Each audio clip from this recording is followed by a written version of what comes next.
De ce regard rapide porté sur la conception de l'éros, l'amour dans l'histoire et dans le temps présent, deux aspects apparaissent clairement, et avant tout, qu'il existe une certaine relation entre l'amour et le divin.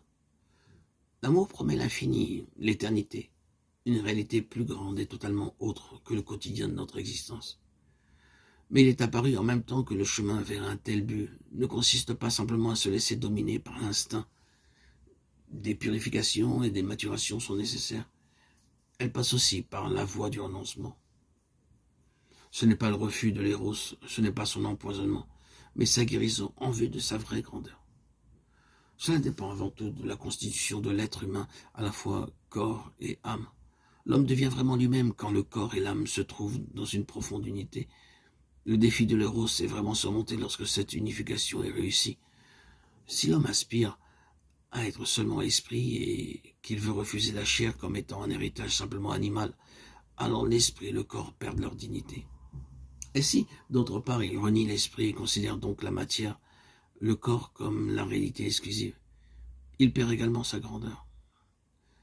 L'épicurien Gassendi s'adressait, en plaisantant à Descartes par le salut, ô âme, et Descartes répliquait en disant, ô chair. Mais ce n'est pas seulement l'esprit ou le corps qui aime, c'est l'homme. La personne qui aime comme créature unifiée, dont font partie le corps et l'âme. C'est seulement lorsque les deux se fondent véritablement en une unité que l'homme devient pleinement lui-même. C'est uniquement de cette façon que l'amour, l'éros, peut mûrir, jusqu'à parvenir à sa vraie grandeur. Il n'est pas aujourd'hui de reprocher au christianisme du passé d'avoir été l'adversité de la corporéité. De fait, il y a toujours eu des tendances en ce sens. Mais la façon d'exalter le corps à laquelle nous assistons aujourd'hui est trompeuse.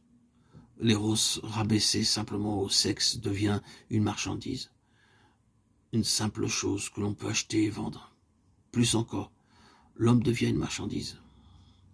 En réalité, cela n'est pas vraiment le grand oui de l'homme à son corps, au contraire. L'homme considère maintenant le corps et la sexualité comme la part seulement matérielle de lui-même, qu'il utilise et exploite de manière calculée.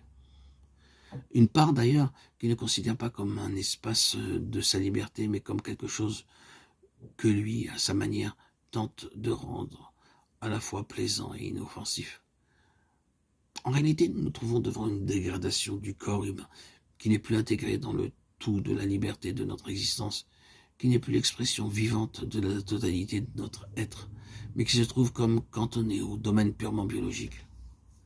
L'apparente exaltation du corps peut bien vite se transformer en haine envers la corporéité. À l'inverse, la foi chrétienne a toujours considéré l'homme comme un être un et duel, dans lequel esprit et matière s'interpénètrent l'un l'autre et font aussi tout de l'expérience d'une nouvelle noblesse. Oui, l'éros veut nous élever en extase vers le divin, nous conduire au-delà de nous-mêmes.